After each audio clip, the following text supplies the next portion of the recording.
I still remember the night I moved into that apartment. It's like it happened only yesterday. My name's James, and I had just moved to New York City. The lights, the energy, everything about it felt alive. But nothing could have prepared me for what awaited inside my new home. I wasn't exactly thrilled when I first saw the listing, but the rent was cheap, and the building was just a short subway ride away from the office. The pictures online were fine, nothing special. The apartment was on the 5th floor of a seemingly old, worn-out building near 17th Street in Chelsea. Nothing about it screamed danger, but something about it did feel off. When I walked in on moving day, the door creaked as it opened, sending a cold shiver down my spine. The place was dimly lit, despite the daylight outside. The floors had that creaky, hollow sound. The air felt thick and heavy. I tried to shrug it off, but even after unpacking, it didn't get any better. The apartment was small, with a cramped kitchen, a narrow hallway, and a bedroom with a single window overlooking the street. But the strangest thing? There was a door at the end of the hallway that led to nowhere, just a wall. I had to admit it was strange, but at the time I chalked it up to the building's age and moved on. I didn't think much of it at first, even when I started hearing weird noises at night.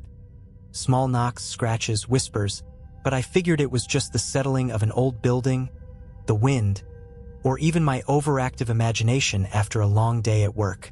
That was until one night the knocking didn't stop. It was around 3 a.m. when I woke up to what sounded like someone gently tapping at the wall next to my bed. At first, I thought it was my neighbor. Maybe someone next door was drunk or just stumbling around. But as I lay there, the knocking got louder, more distinct, and then it shifted. It was coming from inside my apartment. I could hear it from the other side of that mysterious door at the end of the hallway. I tried to ignore it, thinking it was just pipes or some strange acoustics of the building. But then I heard something even worse. A soft, raspy voice, whispering my name. James. My heart sank, and for a moment I didn't breathe. I remember that moment so clearly. The silence that followed the whisper was worse than the sound itself. The air grew colder, and I could feel the weight of whatever was in that apartment with me. It was as if the shadows in the corners of my room had grown darker. I lay there frozen, staring at the ceiling, hoping it would all stop, but it didn't. The next morning, I convinced myself that it was just a bad dream. Maybe I'd been too tired from the move. I shook it off and went about my day, but the unease gnawed at me like a constant itch in the back of my mind. When I returned that evening, the apartment was different. Not physically, everything was still the same, but there was something about the atmosphere. It was heavier, like the walls were closing in around me. I tried to brush it aside. I grabbed a quick dinner and sat on the couch, flipping through TV channels aimlessly. But I couldn't shake the feeling that I was being watched. It was around 10 p.m. when I first noticed it. A faint, fleeting shadow, just out of the corner of my eye, moving near the door to the hallway. My heart skipped a beat. I turned toward the door, expecting to see nothing, but the space seemed darker than before. I could feel the coldness creeping back, seeping in from the corners of the room. It was like the very air had thickened with something I couldn't explain. I stood up, my pulse quickening, and moved toward the door. I had no idea why I was doing this. Part of me screamed at me to leave it alone, to just lock myself in my room and forget it. But curiosity and fear pulled me forward. When I reached the door, I placed my hand on the knob and paused. The whispers from the night before came flooding back. James. The voice was clearer now, more urgent. It was coming from beyond the door. I didn't know what it was, but I couldn't bring myself to open it. Instead, I backed away, my breath shallow and uneven. I didn't sleep well that night. Every creak of the floorboards, every gust of wind outside made my heart race. But what happened next? That's when things truly started to spiral. Around 2 a.m., I woke up again. I don't know why, but something felt off. The air was too still. The room was pitch dark, too dark, even for the middle of the night. And then I heard it, the sound of slow, dragging footsteps outside my bedroom door. I froze. My body wouldn't move. I was paralyzed by the noise, slow, deliberate steps, dragging, scraping against the floor as if something was crawling just outside. It was too heavy to be an animal, too deliberate to be someone stumbling. My skin crawled, and my hands shook. The footsteps stopped right outside my door. I could hear ragged breathing. It wasn't a person. The sound was unnatural. James, I could barely make out the words, but it was unmistakable.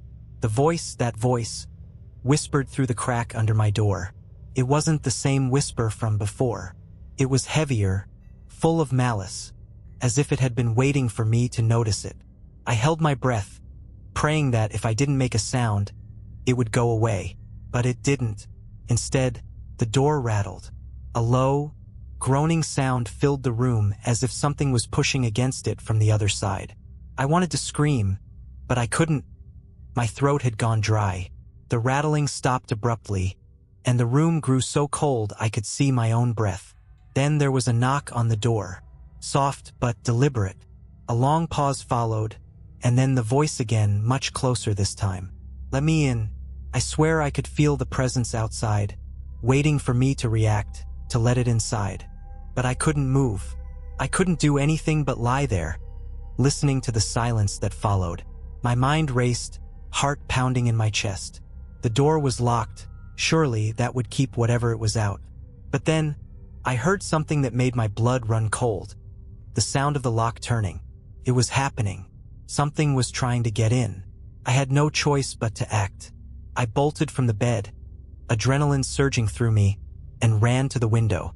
Without thinking, I wrenched it open and climbed out, ignoring the icy wind biting at my skin.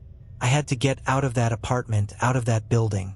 I didn't know what I was running from, but I knew one thing. I wasn't going to wait around to find out. I spent the rest of the night outside, huddled on the cold pavement beneath the dim glow of a street lamp. My heart was still pounding, and I could barely catch my breath. The wind cut through my jacket like a blade, but it was nothing compared to the icy chill I had felt in that apartment. I don't know how long I stayed out there. Maybe an hour, maybe more. But I couldn't bring myself to go back inside. I didn't even want to look at the building. When the sun finally started to rise, I felt the urge to at least go back in and gather my things. I had no idea where I would go next, but I couldn't afford to keep running. So, with a shaking hand, I made my way back up to my apartment. The building was eerily quiet. The elevator hummed as it passed the floors, and I noticed that the usual buzz of city noise seemed muffled, almost distant. I entered my floor, dreading what I might find behind that door. My hand hovered over the handle. I had no clue what had happened in the night, or what I'd narrowly escaped, but I needed answers. The door was locked, just as I had left it. I took a deep breath and pushed it open. The apartment was normal, too normal. Everything was exactly where I had left it. The unpacked boxes, the half-eaten takeout on the counter, the lights dimming in the hallway. There were no signs of forced entry, no signs that anything had happened at all. But that's when I noticed it. In the middle of the hallway, directly under that strange door at the end, there was something that hadn't been there before. Puddle. It was dark and thick, almost black, and it had pooled out from beneath the door. Just a tiny bit, as if something had been seeping out from inside. I stepped forward, my pulse hammering in my ears. I bent down, cautiously, trying not to touch the dark liquid. It had a foul, metallic smell, and I gagged, pulling away. The whispers returned. This time they were louder, closer, coming from behind the door again, as if whatever it was trying to get out. "James," I felt my blood run cold. That wasn't possible. I was alone, I had to be. I turned and walked away, trying to ignore the voice. But the whispering only grew more frantic, and with it came the unmistakable sound of claws scraping against the walls, like something desperate to escape. The noise was overwhelming, clawing at my mind, twisting around me. And then it happened. I looked back at the door. The puddle was moving. The dark liquid shifted as if it were alive, spreading slowly across the floor, toward my feet. Panic surged through me. I ran to the front door, but before I could even get my hand on the handle, I heard a sharp, shrill scream, so loud, it made my eardrums ring. Came from inside the apartment. and I knew without a shadow of a doubt that it wasn't human. I turned to run, but as I glanced back, I saw something I'll never forget. The door at the end of the hallway had opened. A dark, shadowy figure stood just beyond the threshold, its features hidden in the blackness. The room grew colder, the air thick and suffocating. Couldn't stay. I sprinted out of the apartment, down the stairs, and out of the building, ignoring the questions of the doorman who seemed oblivious to what was happening. I didn't stop running until I reached the nearest cafe. My breath was ragged, and my heart still thudded in my chest like it was trying to break free. I haven't been back to that building since. I don't know what I encountered or what's still hiding in that apartment, but I do know one thing. Whatever was there, it wanted me. I moved to another apartment across town, and for the longest time I thought I was safe. Until one day, out of nowhere, I received a letter. The envelope was plain, with no return address. Inside was a single piece of paper, with one chilling sentence. "I'm still waiting for you, James, and I haven't slept right since. It's been months since I left that apartment, and I thought I had finally put everything behind me.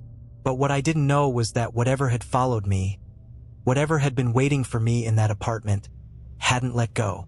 I still don't fully understand what it was or what it wanted, but it was far from finished. After receiving that letter, I tried to convince myself it was just a prank, maybe some sick joke from someone who knew about my past. I ignored it at first, but I couldn't shake the feeling that something was wrong.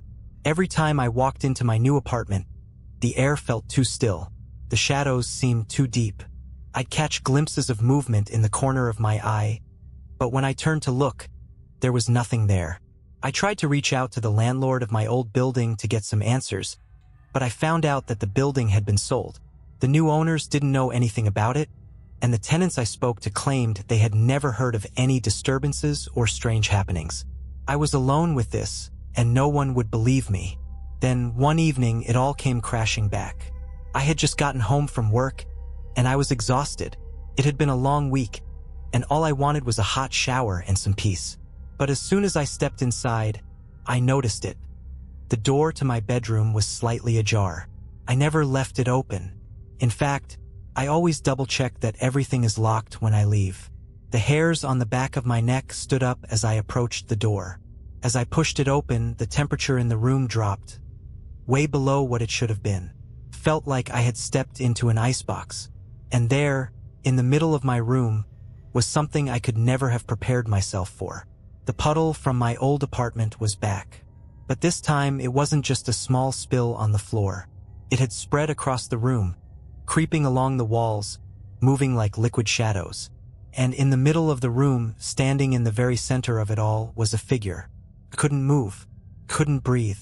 The figure was dark, its features hidden by a cloak of blackness that seemed to absorb all light around it.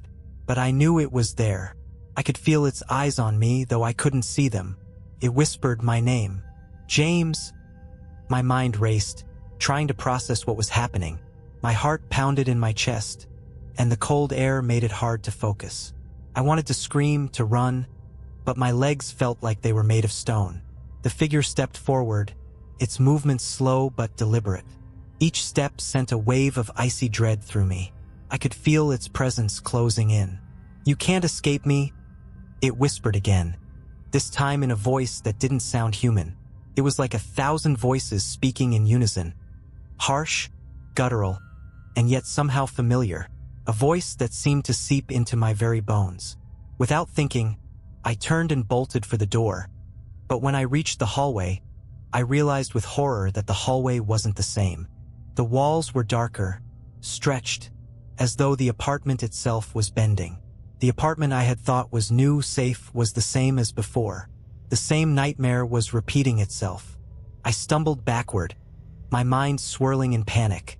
I slammed the door shut behind me, gasping for air, but when I looked up, I saw it, a reflection of that same dark figure in the hallway mirror, standing in the exact spot where I had been moments before. It was waiting for me to look. It was mocking me. I felt trapped. Couldn't leave, couldn't escape. It had followed me. That night, I had no choice but to flee once again, leaving everything behind. I grabbed whatever I could carry and ran straight to the first hotel I could find. But even then, I could feel its presence. It was still with me, and that's when I realized it wasn't just the apartment that was haunted. It was me. Whatever had lived in that building, whatever had been waiting for me in that cursed place, had attached itself to me. And there was no escaping it.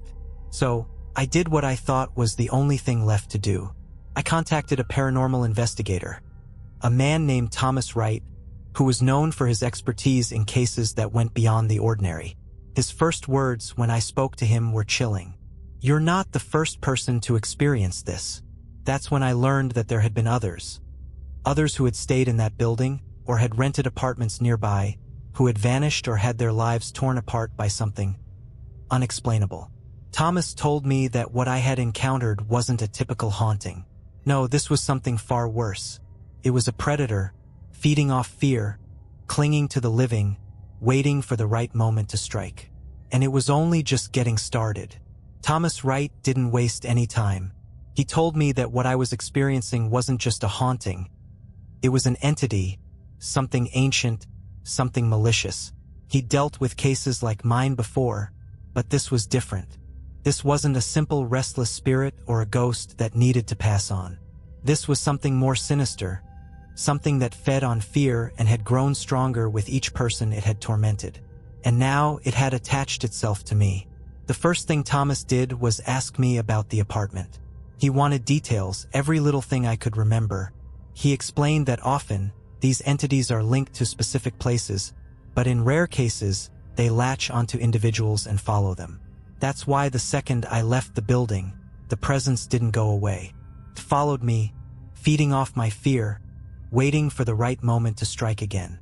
I told him everything, about the noises, the shadows, the whispers, the puddle that seemed to seep out of nowhere, and about the figure that had appeared in my room. Thomas listened intently, taking notes, his face hardening with every word. He didn't mince words when he spoke next. "James, this entity is not just a ghost. It's a predator. It doesn't just haunt, it hunts. And it's been tracking you ever since you entered that apartment." His words hit me like a punch to the gut. I felt exposed, vulnerable, and terrified all over again. But Thomas wasn't finished. He told me that there was only one way to end this, to confront it, head on, to sever the connection between the entity and me. But he warned me it wouldn't be easy. It wouldn't be quick. The first thing Thomas did was set up a ritual. It was designed to draw the entity out, to force it to show itself. But as he prepared the space, I started to feel the familiar chill creeping up my spine, that same weight of dread pressing down on me. The room grew colder, and I could hear the whispers again, this time in my ear, though Thomas was the only one in the room with me. "James," I clenched my fists trying to stay calm. The last thing I wanted was to show fear in front of Thomas. The whispers grew louder, almost mocking, as if the entity was already aware of what we were trying to do. Thomas placed candles around the room, muttering incantations under his breath. The atmosphere grew heavy, suffocating. I could hear the walls groaning, the floorboards creaking beneath our feet, but still nothing appeared.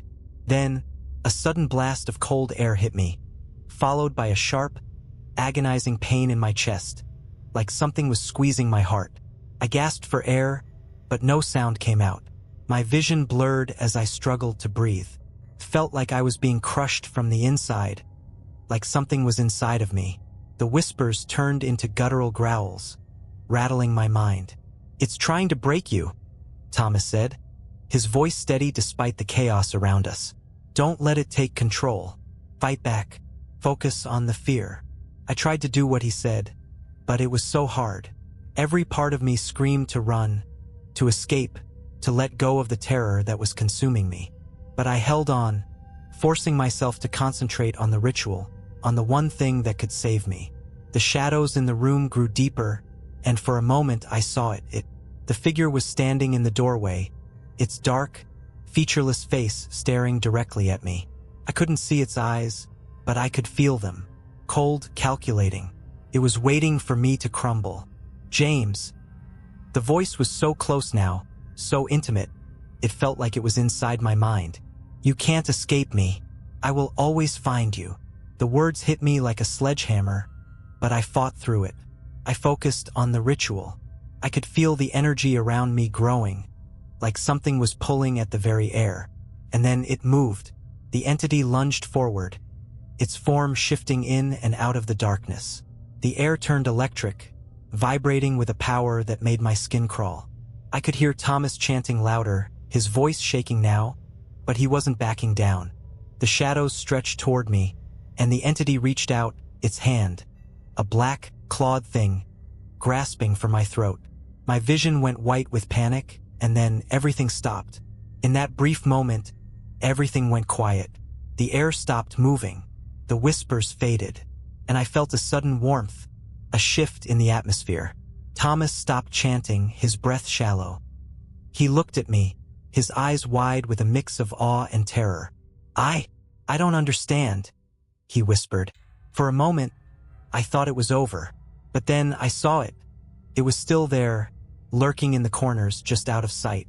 The entity hadn't left. It was still watching, waiting for me to slip up.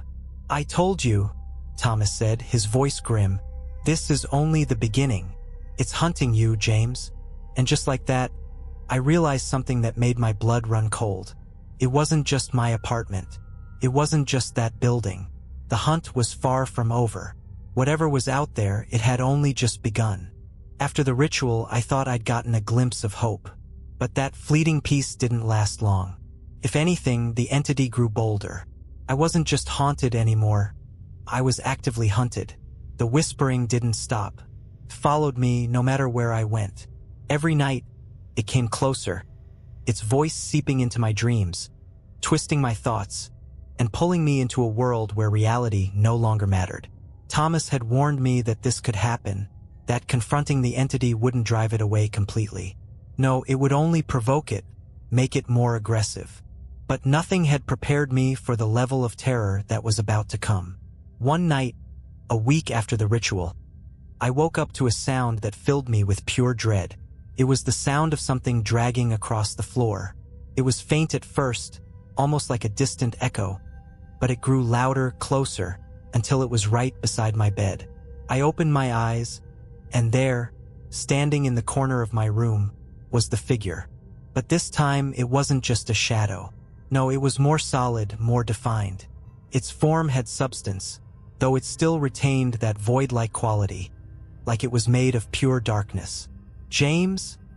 It whispered, its voice a low, raspy growl that echoed in my skull. I could feel its presence pressing down on me, suffocating me with its weight. I couldn't move, couldn't breathe, as if the very air was being sucked out of the room. I tried to scream, to call for help, but no sound came. It was as though I was paralyzed in place, completely at the mercy of whatever this thing was. And then, just when I thought I couldn't take it any longer, the figure stepped forward. This form grew more tangible, more human, but distorted. It had no face, just a smooth, featureless surface where its eyes and mouth should have been. Yet somehow, I could feel its gaze on me, piercing through the darkness. "I'm not done with you," it growled. Its voice so close I could feel it vibrating through my chest. And then, in a horrifying instant, it lunged. But not at me, not physically. Instead, I felt a sudden pressure in my mind, like something was trying to push into my consciousness, invading my thoughts, taking control. I fought it off with every ounce of strength I had, but I felt my mind slipping, as though I were falling into a black void. The entity was trying to consume me from the inside. I managed to break free, gasping for air, but the room had changed. The walls were closing in, warping like the space itself had been twisted by its presence. The shadows stretched longer, deeper, as if the darkness itself was alive. I had no choice. I had to leave again. But as I got to the door, I froze. The hallway outside was not the hallway I knew. It was wrong. It was longer than it should have been, stretching on endlessly, like a maze that had no end. The door at the far end of the hall, the one that had once been just a simple exit, was now an ominous portal, its surface cracked and splintered, as if something had clawed at it for years. The whispers grew louder, more insistent. "Come to me, James?" I turned back to the room. The entity was still there, standing in the middle of the floor. But now it was not alone. Other figures had appeared around it. Shapeless forms that moved in and out of the shadows, barely visible, yet somehow more present. They were closing in on me. In a panic, I stumbled backward toward the window. But it wasn't the same window I had once opened to escape. It was now a solid wall, with no exit, no light, just a void of blackness. My heart pounded in my chest as the shadows around me stretched further, reaching for me, closing in. "You cannot escape," the figure said, its voice now a chorus of whispers that filled every corner of the room. "We will always find you, James. You are ours now." I could feel my mind unraveling. The entity had broken through to a level I couldn't understand, and it was pulling me down into a nightmare that had no end. I was trapped, not just physically, but mentally. It was as if my own sanity was being consumed by the darkness, piece by piece. And then, everything went black. When I woke up, I was no longer in my apartment. I was in some other place. The air was thick with cold, and the silence was deafening. I could hear my own breath echoing in the emptiness. As I stood, I looked around, my vision clearing, only to see that I was standing in a room that looked exactly like my old apartment. But it wasn't. It was distorted, twisted, the walls stretching, the floor cracked, as if the entire space had been warped by the entity. I tried to move, but my legs felt like they were made of lead. Every step was slow, deliberate, as if something was controlling my body, forcing me to follow its path. And then I heard it. The voice. "Welcome home, James?" I turned around, my heart in my throat, and saw the figure standing in the doorway. But this time it was different. Its form had changed. Its eyes were now visible, two dark pools of endless nothingness that seemed to pull me in, trapping me in their gaze. Its mouth twisted into a cruel smile, revealing rows of jagged teeth that seemed to stretch on forever. And then, in that moment, I realized the horrifying truth. I had never left. The entity wasn't just haunting me. It was feeding on me. It had taken me, and now I was a part of its world. Forever. And I knew then that there was no escaping it. I've been here for what feels like an eternity. Time has no meaning in this place, whatever it is, wherever it is. The walls of the room stretch endlessly, shifting as if they were alive, their surfaces groaning in response to some invisible force. There are no windows, no doors, only shadows and silence. And in the corners of my mind, that whispering voice, it never stops. "Welcome home, James." It's been weeks or maybe longer. I can't remember how long it's been since I last saw the outside world. The concept of days, of time, has dissolved into the suffocating blackness. Every now and then, I hear the dragging footsteps again, the ones that scrape across the floor, drawing nearer and nearer. I don't know what to make of it. Sometimes, it feels like something is watching me, waiting for me to break. Other times, it feels like the darkness itself is closing in, suffocating me from all sides. The figure, it still stands at the doorway. Sometimes it's closer, sometimes farther away, but it's always watching, always waiting. And each time it speaks, its voice grows more insistent, more malevolent. "James, you are mine now. There is no escape. We are one." Strange. I don't know if I'm losing my mind or if this is truly happening, but something in me feels different now. A shift, a coldness that wraps around my chest, squeezing, pulling me deeper into the void. The hunger, the fear, it's become a part of me. And yet, I can't stop myself from reaching out, trying to understand it, trying to make sense of whatever this thing is. I tried to leave. I've tried countless times. Every time, I try to force myself out of the room, out of this prison, but it's like my body betrays me. My feet won't move. I can't speak, can't scream. Every attempt is met with the suffocating silence, the unyielding force of whatever this thing is.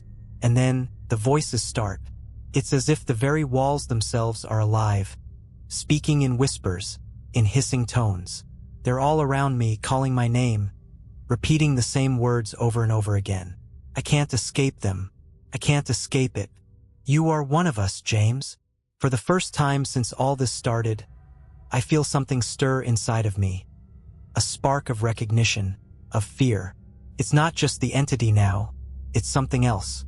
I can feel it pulling at me, scratching beneath my skin. Something is trying to take control, to turn me into one of them. The floor beneath me shudders.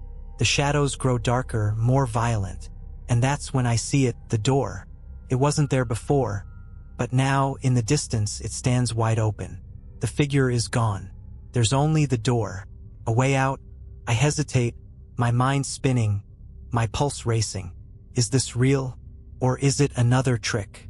A part of me wants to run, wants to escape, but I know better now. There is no escape. There never was. Whatever is on the other side of that door is just another illusion. Another lie to keep me trapped in this endless nightmare. I move toward it, step by step, as the shadows stretch around me, their claws scraping the air. The voices grow louder, their demands more insistent. Come closer, James. Come closer and join us. And then I reach it. The door. It's not a door. It's a gateway, a portal that leads to nothingness. A swirling vortex of blackness that seems to eat everything in its path. There are no walls, no floor, just endless, consuming darkness. The pull is so strong, I feel it tugging at my body, threatening to drag me into its abyss. I know what this is. It's the end. The entity's final move. It's offering me a choice. Isn't it? I can't help but step closer to the edge, feeling the cold air rush past me as I teeter on the brink. A part of me is screaming, begging me to pull away, but another part, the part it has changed, is pulling me in, urging me to step forward. Join us, James. The voice whispers. Become one with the darkness. I close my eyes, trying to shut it out, but the whispers are too loud, too overwhelming. I hear my own voice, distant and muffled, telling me not to do it, but the pull is too great. And then I feel it. Something inside me, no, something taking me. The last shred of myself is slipping away. Before I can even fully comprehend it, I step forward, and I'm pulled into the void. But when I open my eyes again, I'm not in the darkness. I'm standing in the same room, but it's different now. The shadows are more defined, more solid, as though they're part of me. I can feel the weight of the darkness pressing in on me, suffocating me, but now it feels comfortable, familiar. And that's when I realize the horrible truth. I am no longer the hunted. I am the hunter. James is gone. The name I once carried is nothing but a hollow memory. What's left is the thing that lives in the dark, the thing that has been waiting for this moment. The entity has consumed me, and now I am it. I don't know if this is the end for me or if it's just the beginning. But one thing is clear. I will never be free. Not now. Not ever. And I'll always be waiting, just like the shadows, just like it. It's been weeks or maybe even months. Time is irrelevant now. The darkness has become my world, my home. I don't remember what it was like before this transformation, before it took me. I've lost track of the days, the hours, the fleeting moments that once defined my life. Now there is only the void. I am not the same. The whispers, the coldness, the darkness, they are all part of me now. I feel the pull of the shadows beneath my skin, the insatiable hunger that urges me to feed. I am no longer human, no longer James. I am something else, something darker. Strange, though. I can feel pieces of myself, fragments of the person I used to be, flickering in the distance, like dying embers in a cold, forgotten fire. I remember my apartment, the city, the fleeting moments of normalcy.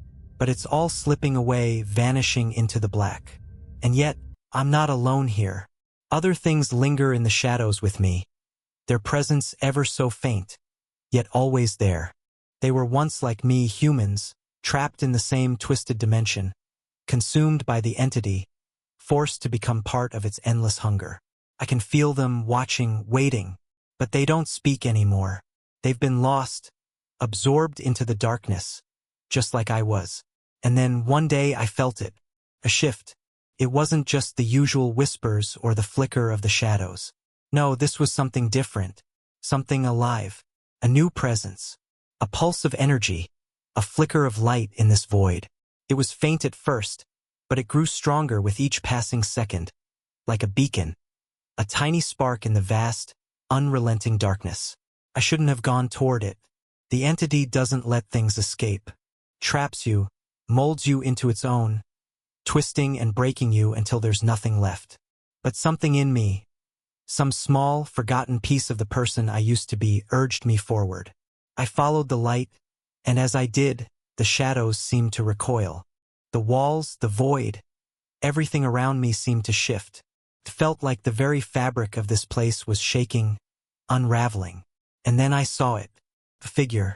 Person. For a moment, I thought it was a trick of my mind. A hallucination. But no, it was real. It was alive. A woman. She stood in the middle of the darkness, just like I had once stood, looking out into the void, her eyes wide with fear. I could feel her fear, her desperation, as if it were a part of me. She didn't know what this place was, not yet, but I could feel it in her. She was just like I had been, a new arrival, but she wouldn't be here for long. I approached her slowly, my mind already calculating. She was alone. She was vulnerable. She didn't yet understand what I had become, what this place was, and that made her perfect. Who are you? She whispered, her voice shaking, as she turned toward me. I didn't answer. I didn't need to. She already knew. She could see the darkness in me. It was in my eyes, in my movements. She could feel the pull of the void, the hunger that now defined me. Please, don't, she begged, her voice breaking. But I was no longer James. I was the predator. The entity had marked me, had molded me into something else. And now I was ready to do what it had done to me, to her. I stepped forward, my body moving with unnatural speed. I could feel the shadows wrapping around me, drawing me closer to her. The light that had once seemed so bright now flickered, dimming as I approached. She took a step back, her hands trembling as she reached for something, anything, that might protect her. But there was nothing. Nothing but me, the shadows, and the inevitable fate that awaited her. No, please, she begged again, her voice now frantic. But I didn't care. The hunger was overwhelming, and I had learned, like all the others, that there was no escaping it. It wasn't about survival anymore. It wasn't about fear. It was about feeding.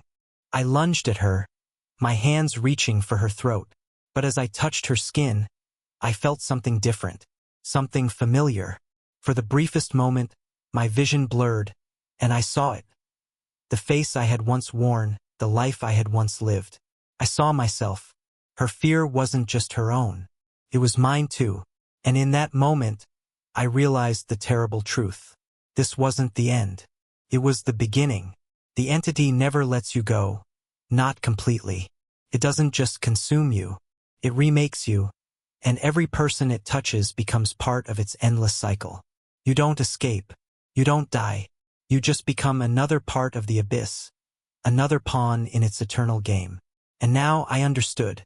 The entity had never truly broken me. It had simply molded me into its image, its perfect weapon. And now I would pass that darkness on to her.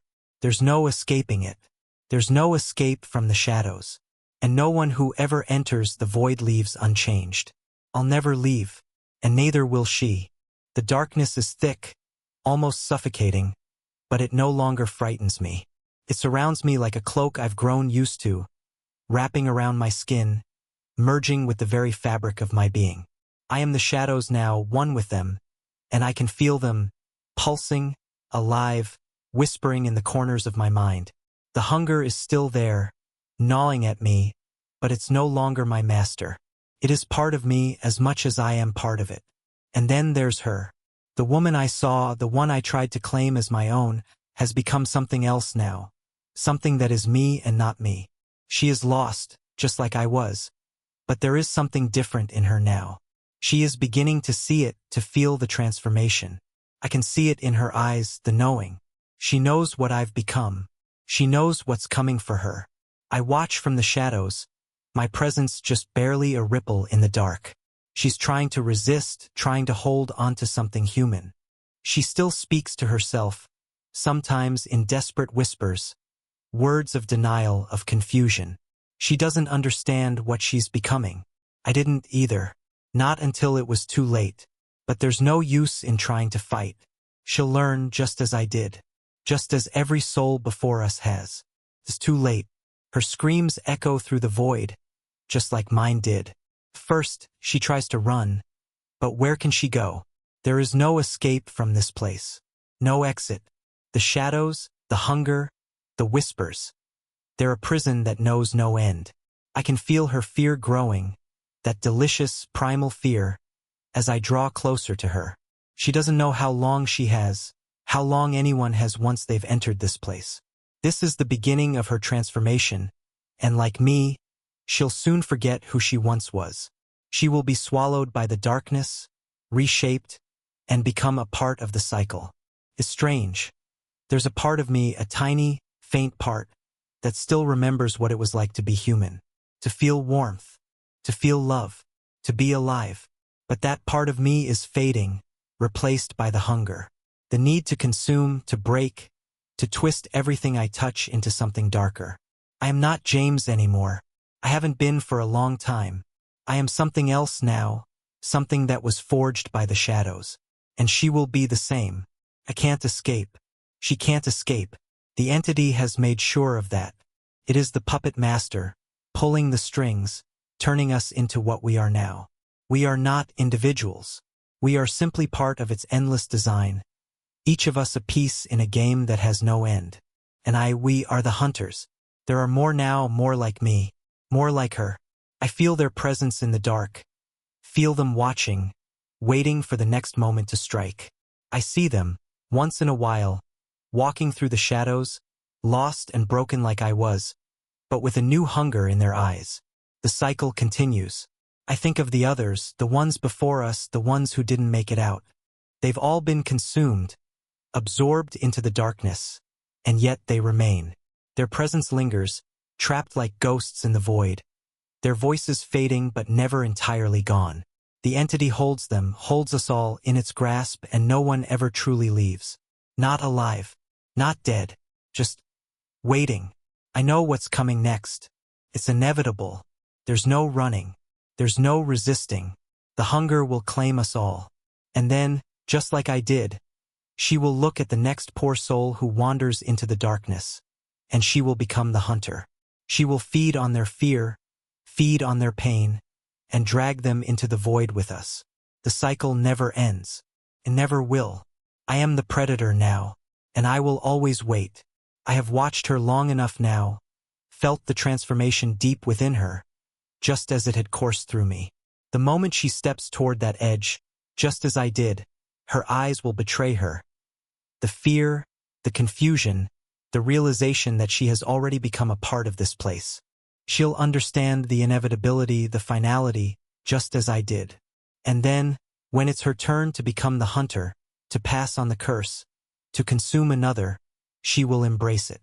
We all do. That's the way it works. At first, there is resistance. At first, the mind screams. It begs for freedom, for release. But the longer you remain here, the longer you are trapped in the shifting void of the entity's domain, the more you become one with it. There is no escape, not really. There is only the hunger, only the endless cycle of consuming, of becoming part of something greater than yourself, something that never stops, never lets you go. The whispers in the dark, the cold chill that wraps itself around you like a shroud, they are always there. But eventually you learn to listen, to embrace the silence, because the silence is the end of fear. And with no fear, there is no pain. I watch her now, and I feel it. The faint trace of the human she once was still flickering in her eyes. But it's weakening. The hunger is taking hold. Soon she'll stop fighting. She'll stop running. She'll stop thinking of the life she once had. The people she once knew. They are nothing to her now. She is just another vessel in the darkness. Just another soul lost to the abyss. And I see it. I feel it. I am no longer a man. I am the void. There is no me anymore, only the shadows. And the shadows hunger for more. They reach for her. their cold fingers stretching, pulling, urging her forward. She steps closer. Her face, pale and wide-eyed, looks just like mine did before it all began, before the entity took me. The terror in her eyes is a reflection of my own, a mirror of what I used to be. But there is no place for fear anymore. There is no place for mercy, for regret. I can feel her essence shifting now. The final moment. The hunger calls to her, and she listens. Her last breath, a quiet gasp, fills the air as she crosses the threshold. And then, the cycle is complete. She is no longer the hunted. She is no longer herself. She is a part of the darkness now, a part of the void. And she will wait, just as I waited, just as the others waited, for the next soul to cross into this forsaken place, to be consumed, to be broken, to be twisted into the hunter. I feel her with me now. Her presence is a new shadow, a part of the endless darkness that will never fade. She is mine, and I am hers, and together, we will wait for the next one. We will watch, we will feed, and we will never be free. Because we don't escape. We never escape. We are the darkness. We are the hunger. And we will always wait. Forever.